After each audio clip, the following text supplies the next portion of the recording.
What's up guys, my name is Ace, and it's that time of the year where I have my two-part series talking about the most recent Call of Duty game. In this case, it's Black Ops Cold War. In today's video, we're going to be talking about everything I feel Cold War did right, all of the good things, all of the positive things, and then within the next day or two, I will have the second part of this series, which is everything that Cold War did wrong in my eyes. So just keep in mind, as we're going through today's video, we're just focusing on the positive side of things. That doesn't mean there aren't problems with this game. It's just that that is going to be reserved for the second part of this series. Also, it should go without saying, but it does need to be said, these are all just my opinions based on my preferences and my experience. It's okay to disagree with them. I just ask that if you do, please do so respectfully in the comment section below.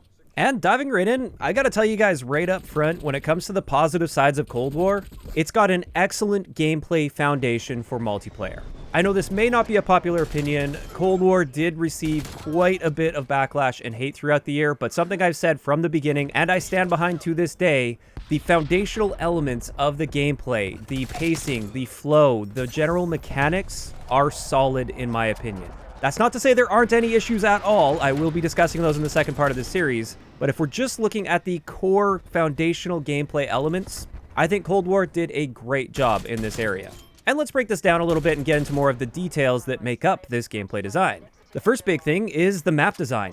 In general, the map design is great in Cold War for what I look for in a Call of Duty game. For the most part, these maps are very Treyarch style. That means they are generally geared to a more competitive setting. They're not really meant to be like real-world battlefields or anything. They are designed to be those arcade-style maps that are carefully tuned for a competitive experience, and that's what I look for. That's what I like in a Call of Duty game. And honestly, at least off the top of my head, I can't think of any 6v6 maps in Cold War that I absolutely despise. There are some that I'm not a huge fan of, like the regular version of Miami, for instance. I'm not a big fan of that map, but I wouldn't say that I completely hate it, and I don't mind playing on it from time to time. I just went in and scrolled through the list of regular multiplayer maps. We're not talking about face-off maps here, but the regular, like, 6v6 multiplayer maps. And I can't find a single map that I absolutely hate, and most of them I actually think quite positively of, or I even really like a lot of these maps. So I do think that's one big positive element to Cold War that really helps with that core foundational gameplay design,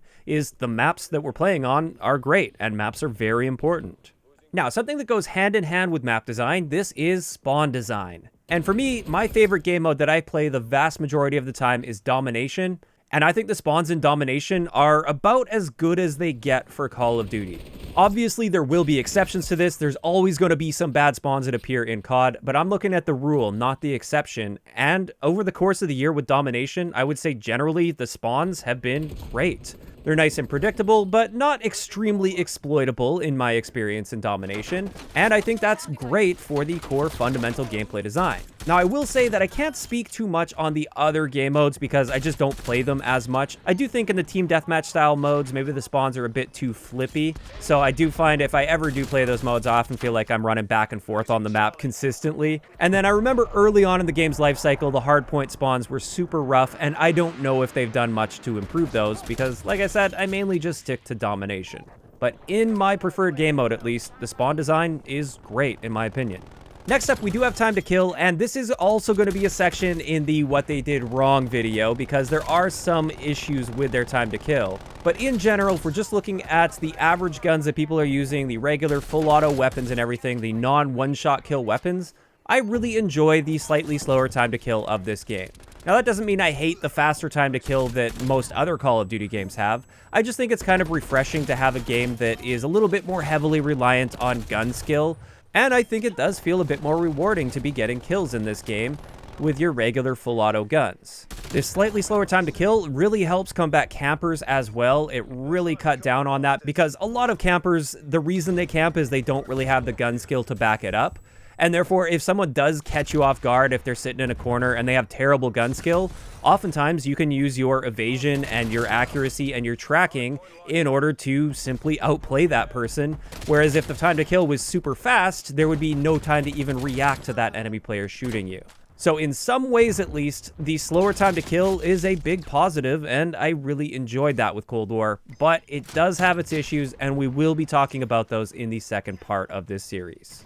Going off of this, something I really like that they did with Cold War that we haven't seen before in Call of Duty is they effectively eliminated real flinch in the game when you're shot, at least for most of the guns. The sniper rifles are an exception, and we'll talk about that a little bit later on. But for the regular full auto guns, I love that they removed real flinch. Now, there's still visual flinch, but your point of aim will not be flinched off of target when being shot. And this is great in my opinion, because not only will it increase the skill gap because you're eliminating an element of randomness in a gunfight, and randomness does tend to favor lower skilled players, it also gives you a much better chance of combating people that are camping behind cover really effectively. So somebody that is head glitching a great piece of cover that you can't penetrate, you can't shoot through it, with no flinch, if you've got great aim and recoil control, you can still pick that player off just fine. Obviously, they have an advantage with great cover, as they should, but if you've got really good aim, you can still win that gunfight effectively. Whereas if there were high flinch in this game, and you were trying to challenge somebody that's behind cover like that, it's unlikely you'd be able to finish that kill, because even if you can get on target, that flinch is going to take you way above their head, and you're going to lose in that situation.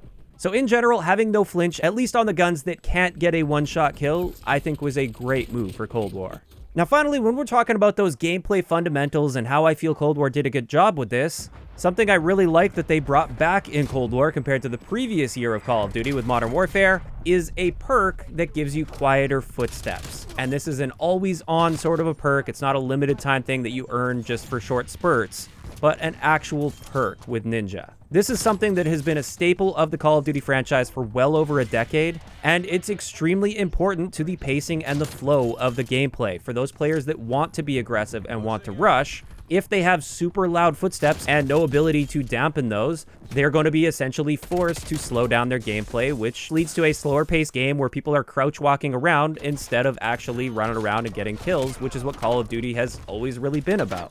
Now, it seems kind of weird that I have to include this in the what they did right section, but I just feel like it was so refreshing to have this back, and it sort of made it feel like I was coming back to Call of Duty after taking a year off, even though I had been playing Modern Warfare for the entire year beforehand.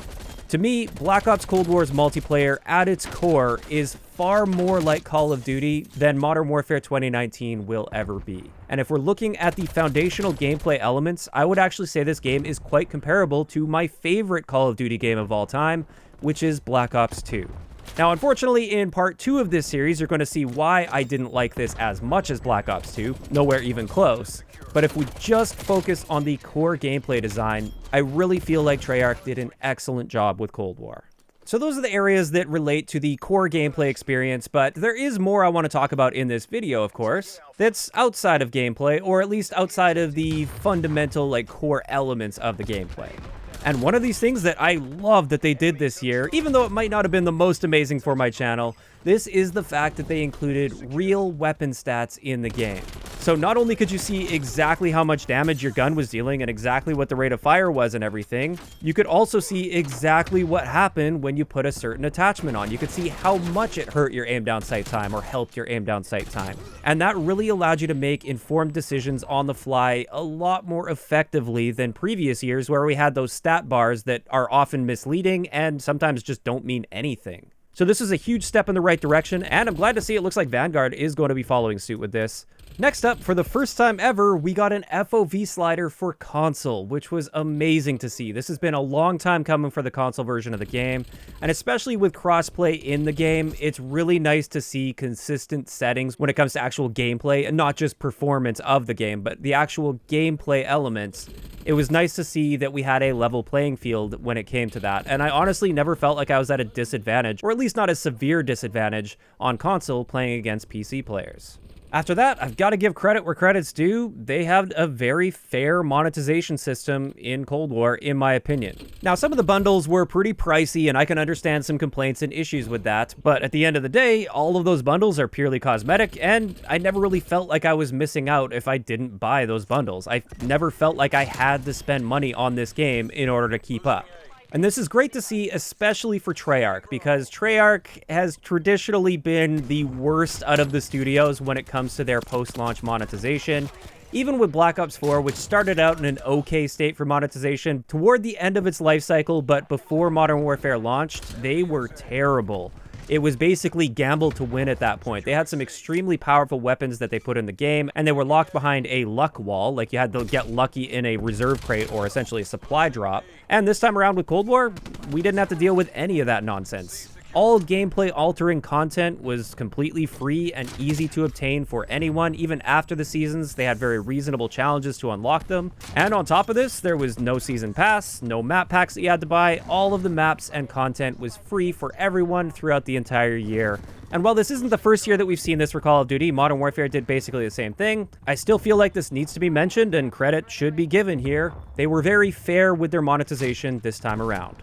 As for the next thing that Treyarch typically does a good job with, but I did want to mention it anyway, their combat record and stat tracking was really solid for Cold War. There's a lot of detail to your combat record. You can go in and look at individual weapons and your performance with those weapons. You can even see the different areas of the body and your percentage for which areas of the body you tend to hit with that gun. And this is all really interesting information to look at for those that are interested in that. Also, I love the fact that you collect medals in the game for various actions in game, so you can collect those over time, and that is another feature that Treyarch tends to do best with, so I really like that. I also like that for the first time ever, I believe, in a Treyarch Call of Duty game, we finally got an actual callable nuke added to the game at a 25 kill streak. And this is something that's really normal for Infinity Ward or Sledgehammer, but Treyarch has always pushed back against this idea until now. They finally added it, and I like that. It just adds that extra depth and that extra layer, that thing that you can go for if you happen to find yourself in an easier lobby, or maybe you just get lucky and start to go on a big streak. It gives you sort of that end goal to work toward while on a streak. And while I wish they would have had this right at launch, it was nice that they eventually caved and added this at some point, and I do hope this carries over into future Treyarch games so we could expect to see that every single year with Call of Duty. Now, up until this point, I've only been talking about the regular multiplayer experience, and that's what I care about the most, but I did want to give just an honorable mention to the campaign. I thought it was a very solid campaign in Black Ops Cold War. I don't think it was like the best we've ever had or anything, but I thought it was good. It was a great story. There were some interesting missions, and I enjoyed myself playing through the campaign. And then also zombies. As a super casual zombies player, I'm not somebody that's super hardcore about it. I don't care too much about doing all the Easter eggs and everything. But as a really casual zombies player, I thought Cold War Zombies was really accessible and just a great experience. It was a great place to level up weapons as well, and because of that, I think I've spent more time playing zombies in this game than I have for the past several years at least. And therefore, at least as a casual zombies player, I would say that is a positive for Cold War. I do believe the hardcore zombies community wasn't too happy with the lack of content and round-based maps that they were adding, but at least for me, zombies was a positive. And with that, that pretty much wraps it up for the main things that I feel Cold War did right this year.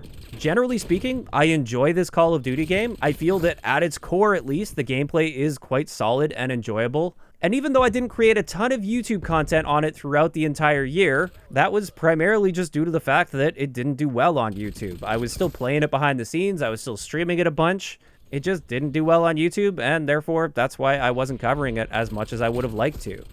Now, of course, these are all just my opinions, and I want to hear from you guys in the comment section below. What did you like about Cold War this year? What were the positive things that you can think of with this game? Keep in mind, there's going to be plenty of opportunity for you guys to provide all of the negatives in the second part of this series, so if you could, just try and focus on the positives in the comment section here. What did Black Ops Cold War do right, in your opinion? If you enjoyed the video, a like rating is always appreciated, and don't forget to subscribe for more if you haven't already. I'll talk to you guys next time.